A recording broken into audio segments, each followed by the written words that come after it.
What's up, guys? That was an insanely good card. I don't know what just happened there with the interview with DC and Brock Lesnar, but man, I'm hyped for that fight. First of all, this card was absolutely insane. It delivered, except for one fight. For the most part, it delivered through and through from the beginning on the Fight Pass all the way to the DC Stipe super fight. I'm just almost in a loss of words. I'm so excited after all that. This is one of the funnest cards I've ever seen watching UFC. Let me just start with that main event. What just happened there? Stipe and DC, super fight, right? They came out there, Stipe looked really confident, DC looked the same. DC looked pretty thick in there, but it didn't matter. I mean, he added the weight and it worked. The translated power was present. Stipe looked really good early on. He was winning the first round, landing that right hand, landing some really good jabs that were stunning DC a little bit. It seemed like the right hand, every time DC leaned to his right, the tendency he's always had, it was still there. And like I said in my prediction video, I thought Stipe was going to precisely land that right straight on DC. He did, but DC's chin is absolutely insane. Even taking a shot from Stipe like that multiple times, he's got a chin on him, man. It just shows how good Jon Jones is. It shows how good Gustafsson is. And the fact that he was able to knock out Stipe Miocic in the fashion that he did, that is crazy. First round overhand inside the clinch. They were having like a grappling exchange, but it seemed like Stipe did not expect any shot to come from Daniel Cormier. He was just expecting to get out of the clinch and be safe like he usually does. DC's fast, man. He's so fast with that overhand right. And being the shorter fighter, it comes up and blindsides taller fighters. It's meant for a taller fighter. And it worked perfectly for DC. 2-division champion, simultaneously, only the second to ever do it. One of the greatest of all time. You can put him top 3, it doesn't matter, whatever. If you don't include Jon Jones, you can argue DC's the greatest fighter to ever compete in MMA. You can easily make that. I mean, to knock out Stipe Miocic is the greatest heavyweight of all time, and he still is. He still is. I know this is fresh in our minds, but just look back on everything Stipe did. I still believe Stipe is the greatest heavyweight of all time. And to be able to do that to the greatest heavyweight of all time, fight the greatest light heavyweight and one of the greatest fighters to ever live in, Jon Jones, fight him twice in close fights up until he got knocked out in the second one, and defending the belt at light heavyweight 3 times, fighting guys like Gustafsson and Rumble twice. I mean, undefeated at heavyweight. He has a resume unlike most people. GSP is right there with him. GSP and Daniel Cormier, I believe, are the 2 greatest fighters of all time. You can exchange them, whatever. And now DC is going to fight Brock Lesnar, it looks like. They wouldn't have that whole promotion thing if they weren't going to do it. And I did tweet before this fight with Stipe, and I said it in my prediction video. Even though in my head, I thought Stipe should win this fight, I had a strong feeling that DC was going to win somehow. I couldn't explain why. I had the same thing with Rose and Joanna. There's something that happens before a fight where you just feel that someone's going to win, right? And it's almost like you could put a bet on it and be confident in it. But it just shows how unpredictable this sport is. Who predicted the co-main event to go like that? Who predicted Paul Felder's arm to break in the fight? And that really drastically changed it. Who predicted this knockout from Daniel Cormier? I mean, if it was going to be a knockout, most people would have picked Stipe, right? Most people pick DC by decision. Such an unpredictable sport, man, and I love it because of that. You never know what's going to happen. And Stipe, who he should fight next, it's a tough one for Stipe. He could fight maybe a Cain Velasquez. I think that fight should happen. The winner of that gets a title shot, I guess, or if they're going to do that fight and DC fights Brock before that fight happens, just make Stipe and Cain fight for the vacant belt because I'm 100% sure DC will vacate it by then. So it works all for everybody, but if DC vacates the belt and is the champion, beats Brock Lesnar, let's say, and vacates it, the heavyweight division is not in a good place because the defending champion just vacates the belt after beating the greatest heavyweight champion in UFC history. That is crazy. I'm still shocked. I'm still almost a loss of words for what DC just did out there. Man, it just shows how good Jon Jones is. I know Jon Jones got caught with PEDs, and we don't know how much that affected him, and we don't know how it got in the system. We don't know what happened there. But skills and technique and all that kind of stuff, Jon Jones is insane, man. To do what he did to Cormier, no one else is able to do it. Not even heavyweights. Not even the greatest heavyweight can do it to him. It just shows how great that guy is, but it just shows how good DC is too, to be able to do what he just did here. But like I said, Brock Lesnar versus DC, this is a really good fight. It's going to be a tough fight for DC. Really tough fight. This guy's way bigger than Stipe is. Way, way bigger. He cuts down to 265, and he is a really good wrestler, right? Now, the striking should be DC's 100%. 100%. He's way faster than Brock. He has more crisp striking, right? And he's dangerous in heavyweight, like we just seen here. So, man, Stipe has an amazing chin. He took shots from Francis Ngannou, and Cormier was able to put him out in the first round. So Brock has really had to mind his P's and Q's in the striking exchanges, but I think he can out-wrestle DC. Stipe has some good exchanges with DC in the wrestling. He had the upper hand for most part, but Brock is a different animal there. I just can't wait for that one. And also, I didn't really like what they did there at the end with the interview with Daniel Cormier and Brock Lesnar. They didn't give Stipe any chance to talk. I mean, he just lost. He was the heavyweight champion, and it kind of shunned him, and everything he's been through where he thought everybody just doesn't like the guy. You know, the promotion doesn't like him.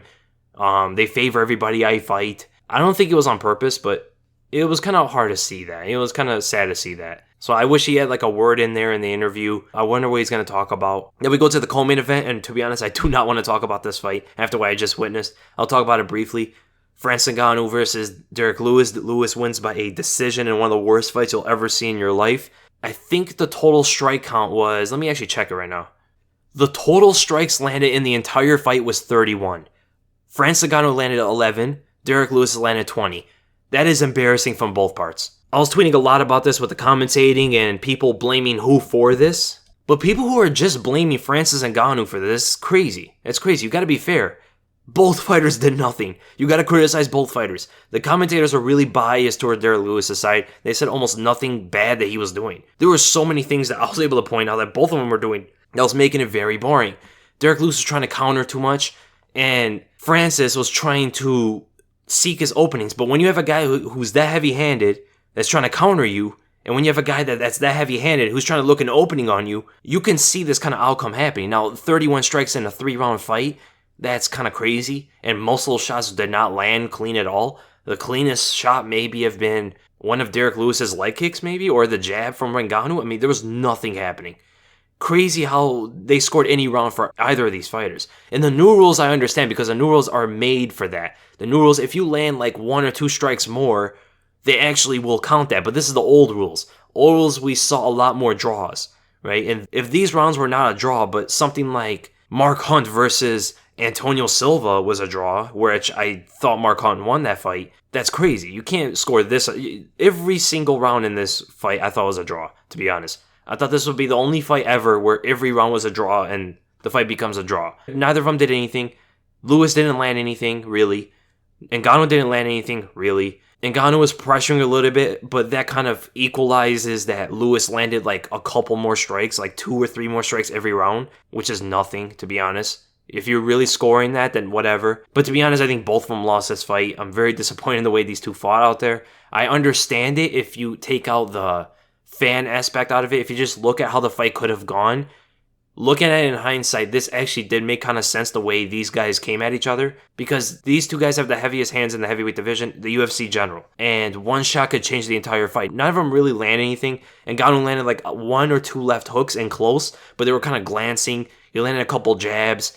Derek Lewis tried to fire down an overhand right in the 3rd round, which got close, but it didn't land. He landed some leg kicks in that 3rd round. It's whatever, man. I'm just glad that fight was over. So I just think the commentators did a bad job in that fight. Every other fight, they were fine, but in that fight, they did a pretty poor job of trying to be unbiased as much as possible. I know Ngannou has this hype about him, and he just fought for the belt, so maybe they're going to focus on him a little bit more because he's been in the spotlight a lot more than Derek Lewis has, but you still got to be fair. You got to throw out all the hype and the rankings, right? Forget all that. They're just 2 fighters in there fighting. If they were biased towards Ngannou and started saying Derek Lewis is doing nothing, I'll say the same thing. Why are you guys criticizing Derek Lewis so much when both of them deserve the criticism? That was kind of annoying because I would see everything Francis Ngannou do or not do, they were criticizing him. But I see Derek Lewis doing and not doing a lot of things too, and no one's saying a thing. But for these two guys, definitely never fight each other again. That should never happen. And I hope this also puts in people's mind that when 2 knockout artists go at each other, or when they get matched up, let's say, don't always expect fireworks. Sometimes you'll see this kind of stuff. Sometimes you'll see Mark Hunt versus Bigfoot the first time. You'll see that sometimes. Probably the greatest heavyweight fight of all time. But then you're going to see something like this sometimes. And for these two guys, Francis Ngannou maybe fight Mark Hunt. I think that'd be a good one. Mark Hunt's ranked number 6. And Derek Lewis maybe get Alexander Volkov. Since he did win this fight, no matter how much I thought it was a draw, I guess give him Volkov or even give him Junior Dos Santos or something. The winner of Junior Dos Santos' fight. Those actually be a pretty fun fights. I think Mark Hunt will press the action. You'll never see Mark Hunt in a boring fight. Then again, we never saw Francis Ngannou and Derek Lewis in a boring fight, so who knows how that would go. And then Paul Felder versus Mike Perry. This is an excellent fight. I really enjoyed this one. Paul Felder was looking really good out there. Spinning back fists were landing like I thought they would off the power shots of Mike Perry. They land right on the inside of those. Just unfortunate when he threw it and he broke his arm. I think that's what it was from. It's only logical. We saw Paige Van Zandt break her arm the same way. They landed on the forearm and it's really fragile. Now the way they throw a spinning back fist, they kind of throw it in the land with the knuckles, right? I don't know why more don't throw it with the hammer fist. Not really a spinning back fist, but a spinning back hammer fist, right? This is a lot more safe. You don't break your arm as easily. And the blow, if you land it on someone, it's actually a lot more devastating. There's a lot more power, so I don't know why people don't do that as much. For me, especially, it comes out a lot faster. So maybe that could be a way to prevent these arms breaking from spinning back fists, but Paul Felder looked really good out there. Threw some really good kicks, landed one spinning back kick really nice on Mike Perry. Mike Perry looked so composed. That was the biggest thing about this one. His switch to Mike Winklejohn and Greg Jackson, very composed, man. Very patient. He controlled his aggression, which ultimately won him this fight. And also the broken arm of Paul Felder didn't help that. But he was still throwing with it. I mean, how tough is Paul Felder, man? He loses no steam, I guess. He should lose no respect or anything on the rankings from this one. I mean, he went up at welterweight in like a week notice or 2 weeks notice, whatever it was. Fought a guy in Mike Perry who's super dangerous. First welterweight fight in his career and fought with a broken arm. He was bloody. He was battered in this one and still went out there. Almost won. I mean, he won one round for sure. The first round, I think he won for sure. But that's the one I think he broke his arm in, and then he kind of let off some of the output in the second and third round, and Mike Perry was winning those. I mean, Mike Perry had a really good high crotch in the second round, which did a lot for him to win that one. He landed a pretty good left hook that cut up Felder. And that was the bad thing, though. Felder couldn't really block those shots on that side. So he was open to that left hook. He got caught within the third round as well. Excellent fight for Mike Perry. Excellent win for him. And who these guys should fight next? Paul Felder, I think, is going to go back to lightweight. I would like to see Eli Quinta fight again. I think that should be rebooked. And for Mike Perry, there's a lot of good fights for him. Maybe Curtis Millender, who also fought in this card. I mean, those two guys are strikers. They're very aggressive. Then Michael Chiesa versus Anthony Pettis. This was pretty shocking. Anthony Pettis submitting Michael Chiesa in the second round. I mean, submitting Michael Chiesa isn't easy, to say the least, that is. I mean, he's a really good jiu-jitsu fighter. That's what he really is, primarily. And he looked huge in there, man. He looked obviously a weight class apart from Pettis. This is Michael Chiesa's last lightweight fight. He's going up to welterweight. I hope they bring a 165-pound weight class. I know Kevin Lee said there's over 100 fighters in welterweight and lightweight, so they could make a weight class 165. Michael Chiesa can go there. Kevin Lee could go there. Khabib might go there if he wants. Wonderboy can go down. I mean, there's a lot that can change there. But Anthony Pettis, man, this is showtime. This was the showtime we were waiting for this entire time. I don't know what happened after the RDA fight. He just was never the same after that. It wasn't, he took so much damage. I guess he was just focusing too much on wrestling rather than his striking and BJJ. And this looked like the Pettis of old. Always dangerous, very confident, even if he gets taken down. Still confident. Confident in his submissions, confident in his kickboxing. He landed that one crisp straight right hand as Michael Chiesa was getting a little bit wild. Threw like a jumping round right kick. And Pettis just came straight down the middle. Saw, okay, this is a wide open for me. I've seen this kick many times in Taekwondo. Bam. Lands it on Chiesa, drops him. And Pettis hasn't dropped anybody in a long, long time. And like I was saying in my prediction video, his snap and his punches have kind of withered away. But in this one, very glad to see that it kind of came back. I don't know what happened there. But excellent triangle or he went for a guillotine, jumped on the guillotine. Chiesa got out of it. It wasn't deep enough. It went to a triangle. It wasn't that fast, to be honest. I mean, he was kind of setting up for a few seconds there that Chiesa could have tried to defend. But he cinched it up, locked it up. Underhook on the right leg of Chiesa, hold him in place. That really works against tall fighters. And went with an arm bar inside of there for good measure. Got the tap on Chiesa. Excellent win for Pettis. For these two guys, Michael Chiesa, I would like to see him fight maybe an Al Joban. Maybe Ben Saunders or someone like that. And Anthony Pettis, I'd like to see him fight maybe the loser or the winner of Justin Gaethje versus James Vick. I think it'd be a very good fight for him. Then we go to another shocker in this card. Gokhan Saki versus Khalil Roundtree. Wow, was this crazy. This is one of the most unexpected things I've seen in this entire card. Gokhan Saki, as we all know, right? One of the greatest kickboxers to ever step foot in MMA. And he got put out on the feet by Khalil Roundtree in the first round. That is crazy. I know he is heavy-handed, but it was a fundamental error on Gokhan Saki's part. Went for a naked leg kick, something I would never expect him to throw. went for a naked leg kick, and Khalil just threw a 1-2 with the left hand, caught him right down the middle, and that's it. It was over. Nothing much else landed. I mean, Gokhan landed a few good shots there and there. He threw some good kicks. He tried to land the right high kick, but that got countered too. It just shows, man, credentials coming into MMA, it doesn't mean you're that good in that area, even in MMA. We've seen it many times with the BJJ fighters, many times with the wrestlers. I mean, how many times have we seen wrestlers get out-wrestled by non-wrestlers? How many times have we seen BJJ guys get dismantled on the ground by guys who aren't really BJJ fighters? And now we see it with strikers. It's crazy. So you can't always look at credentials. And I bought into the credential thing for this one. Kind of crazy. Gokhan Saki, I don't know if he's going to fight here again. Maybe he will. It seems like he enjoys it, but he definitely doesn't deserve anyone. I mean, you can't really say that because Khalil Roundtree isn't even ranked. I mean, he's coming off a loss. He's also pretty new to the UFC. I don't know what's next for Gokhan Saki. I don't know. It's a tough one. Maybe match him up well against another striker, maybe. But to be honest, I don't think he's ready for the UFC. Guys like Israel Adesanya, who we'll cover in a little bit. First of all, he's younger, right? So he's going to learn a lot more at a lot faster of a pace. And he also had like 10 fights prior to the UFC. This is Saki's third fight, and his last 2 fights were inside the UFC. That's not a lot of time to grow. As for Khalil Roundtree, light heavyweight division's pretty open, to be honest, especially with the champion fighting a heavyweight next, I think. I mean, I could see him fight Sam Alvey. That would be a really fun one. Or even a Patrick Cummins. Try to get inside the top 15. Then we go to an insane fight. Uriah Hall versus Paulo Costa. Can we just all agree that Paulo Costa probably has the best body work in the UFC, bar none? How vicious were those punches landing on Uriah Hall's body? I mean, I swear they looked like he was swinging a sledgehammer at his body, and they sounded like it too. And they folded Uriah Hall. Second round knockout for Paulo Costa. He had a hard time with that jab, though. Really hard time with that long jab. He wasn't parrying anything. He was just trying to lean away from it. But if you lean away from a long jab, you're never going to be out of the distance of it. You're just going to come back into it. So he had to do something different. And he's going to have to really work on that, because when he fights guys like Weidman, like Rocco, like David Branch, like Adesanya, I mean, these guys are going to use their jab on him. So he's really going to have to work on that. And they all have just as long of a reach or even a longer reach than Uriah Hall. He tried to move his head on the outside of it, trying to get in through that. And Uriah Hall, as we all know, he doesn't work. He's not as effective moving backwards, especially against the cage.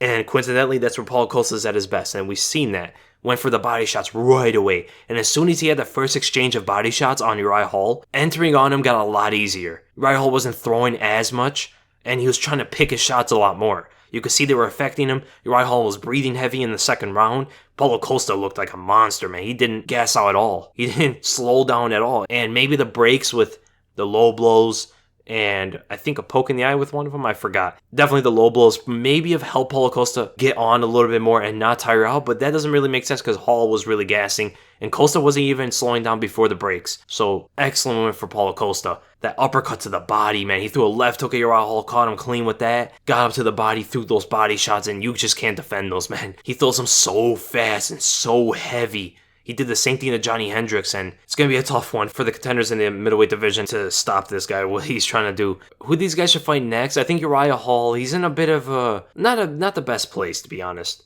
I don't know if he's going to go up to light heavyweight, because he did have a bad weight cut last time. Maybe fight Antonio Carlos Jr., or he can even fight Elias Theodoro. I think it'd be some good fights for him. As for Paulo Costa, this gets interesting. Who would you match him up against? You could match him up against Adesanya.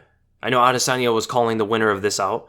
You could match him up against Derek Brunson, which would be a really good fight for him, move up in the rankings, and it's also a pretty interesting fight. You could match him up against Jacare, or you could match him against Chris Weidman, or even Luke Rockhold. I mean, there's a lot of options for Paulo Costa. It depends on how fast they want to build him up. I think they should do the Derek Brunson fight. I think that's the best fight for him. He's like in the mid-rankings. He's going to be right there with Paulo Costa. I think Costa's going to move up to probably number 8 or number 7 after this, and Brunson's number 6. So that's a good fight for him. Don't build him up too fast.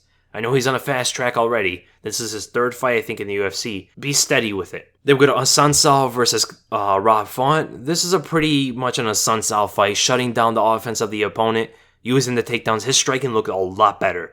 Greatly improved. Spinning heel kicks that you've never seen this guy throw before.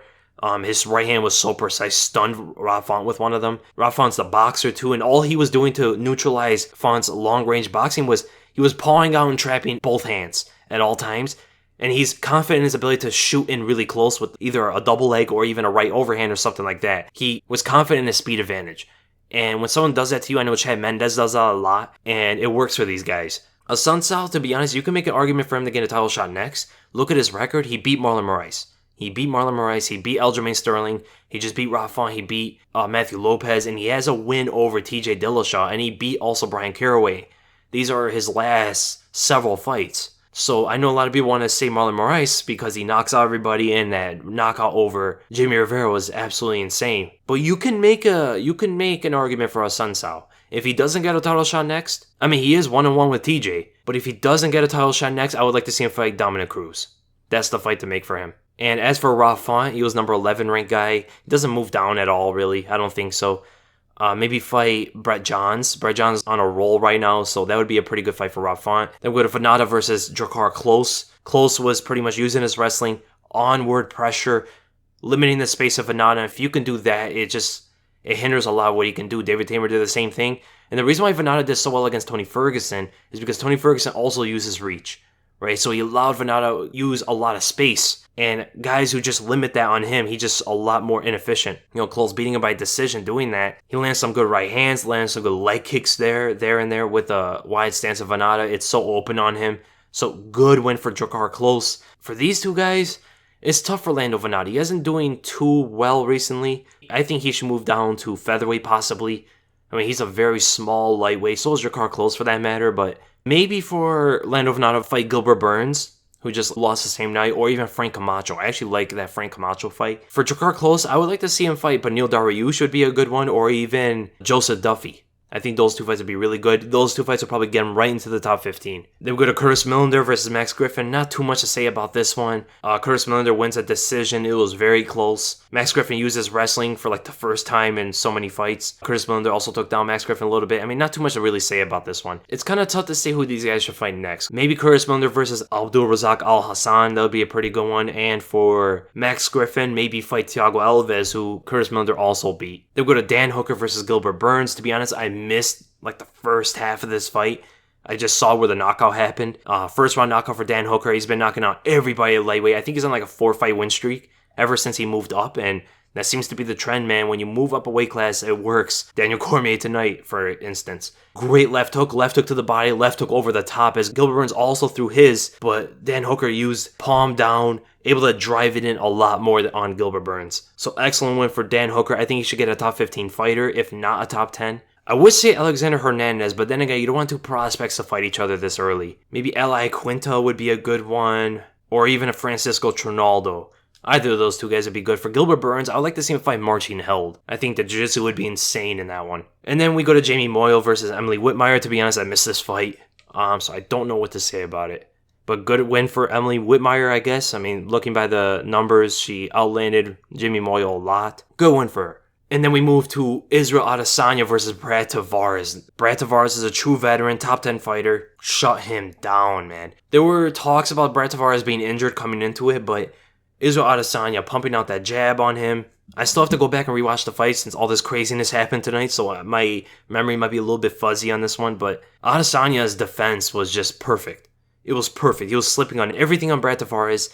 Tavares' style is way too ordinary. It's way too obvious for a guy like Adesanya, who's fought in kickboxing for a long time, and even in MMA, he's got the handle of it, and he knows how some of these guys fight, and Brad Tavares is very, very basic, and he was kind of reaching out with the right overhand, reaching out with the right hand, wasn't setting up too much. He came in a couple times with that jab, especially in the first round, but he kind of let go of all that, especially when he was getting hit to the body a lot. He got hit by some knees as he was ducking into them a little bit. So maybe that was hesitating him from throwing a lot of stuff out there. But excellent win for Israel Adesanya. And who these two guys should fight next? Brad Tavares was number 8. So I think he should fight maybe a Krzysztof Jotko, who's number 14. That'd be a pretty good fight for him to get back into the swing of things because he wasn't like a 4-fight win streak. As for Adesanya, he has to be in the top 10 now. Maybe surpassing Uriah Hall, so maybe number 10 or number 9. And I would like to see Adesanya either fight Paulo Costa. I don't like that fight to happen yet. I like the fight, but I don't like what happens afterward. I would like to see Adesanya get maybe David Branch. I don't know if he has a fight, but if he is having a fight, maybe the winner of that. Or fight someone like Jacare, who's kind of waiting around. So, excellent night of fights. Yesterday was pretty good. Only really the main event, to be honest. Also, yesterday, Luis Pena was really good. Really caught my eye. I know he's in the Ultimate Fighter. They call him Violent Bob Ross. Excellent nickname. He looks just like him and he talks like him too, which is crazy. He really caught my eye. 6'3" lightweight and excellent striking, very deceptive power, very similar to Stipe Miocic, but very long, good chin, good fundamental defense, always keeping his hands up, and he's really precise whenever to block shots. And he has excellent BJJ, uses his reach really well, his length really well, and he's a strong guy. That's someone to really look out for. And I hope you guys enjoyed this, and if you did, make sure to give it a thumbs up if you enjoyed my content. Make sure to subscribe. For my next video, I'm going to break down 2 fights that happened this weekend, so be on the lookout for that. Maybe the main event, maybe the Costa fight, maybe the Adesanya fight, we'll see. So again, thank you guys so much for watching, and I'll see you in the next video.